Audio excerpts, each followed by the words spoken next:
रायपुर के जंगल में टोनी चिड़िया अपने पति बंटी कबूतर और अपने बेटे के साथ रहती थी। बंटी कबूतर गांव में जाकर दूसरों के खेत में खेती करता था और उसे शाम को 300 रुपये ही मिलते थे, जिससे उसके घर का खर्च चलना बहुत मुश्किल हो जाता था। और उसका बेटा गोलू चिड़ा गांव में घूमता रहता था।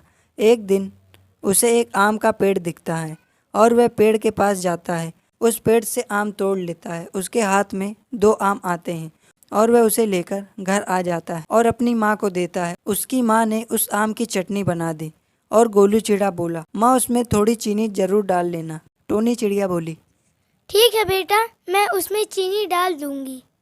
शाम को जब बंटी कबूतर घर वापस आता है तो टूनी चिड़िया से कहता है, अरे टूनी चिड़िया, मुझे भूख लग रही है, मेरे लिए कुछ खाने को लाओ। टूनी चिड़िया बोली, अभी लाई जी। बंटी कबूतर आम की चटनी देखकर बोला, अरे टूनी, तूने तो आज मौज कर दी। मुझे तो चटनी बहुत अच्छी लगती है, लेकिन अगर आम का अचार मिल जाता तो मुझे और मज़ा आ जाता। चलो कोई बात नहीं। इतना कहकर बंटी कबूतर खाना खाने लगता है। अगले दिन बंटी कबूतर काम पर चला जाता है।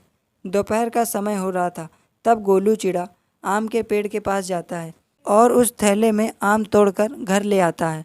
टोनी चिड़िया कहती है, अरे बेटा, तू इतने सारे आम कहाँ से लेकर आया? किशन अंकल के बगीचे से माँ। अरे माँ, तू ये सब बात पर ध्यान मत दो और पिताजी के लिए अचार बनाओ। टोनी चिड़िया बंटी कबूतर के लिए अचार बनाती है और आम के अचार को एक डिब्बे में रख दिया। शाम को जब बंटी कबूतर घर आता है तो कहता है, मुझे कोई एक गिलास पानी दे दो। टोनी चिड़िया बोली, अभी लाई जी। बंटी कबूतर जब खाना खाने लगता है तब गोलू चिड़ा अपने पिता को अचार लाकर देता है। अचार खाकर उसे बहुत अच्छा लगता है। बंटी कबूतर टोनी से कहता है, अचार तो बहुत स्वादिष्ट और अच्छे बने हैं। हमारे पड़ोस के भैया आम का अचार बेचते हैं और वे बहुत अमीर हो गए हैं। टोनी चिड़िया बोली, हाँ जी, आप सही कह रहे हैं। टोनी चिड़िया का बेटा गोलू चिड़ा कहता है, माँ अचार बेचने मैं जाऊँगा। टोनी बोली, लेकिन बेटा, तू तो स्कूल जाता है।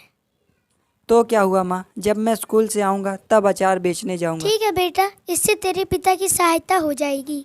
गोलू चिड़ा जब अचार बेचकर घर आता है तो उसे बहुत अधिक मुनाफा होता है। तभी उसके पिता काम पर से वापस आते हैं और गोलू चिड़ा के हाथ में इतने सारे पैसे देखकर उसके पिता बहुत खुश हो जाते हैं और देखते ही देखते गोलू चिड़ा बहुत अमीर हो जाता है और उसके पिता भी अब मेहनत मजदूरी करने नहीं जाते थे और वे तीनों खुशी खुशी रहने लगे। अगर आपको ये अचार बेचने वाली चिड़िया की कहानी अच्छी लगे तो इसे लाइक करें, सब्सक्राइब करें।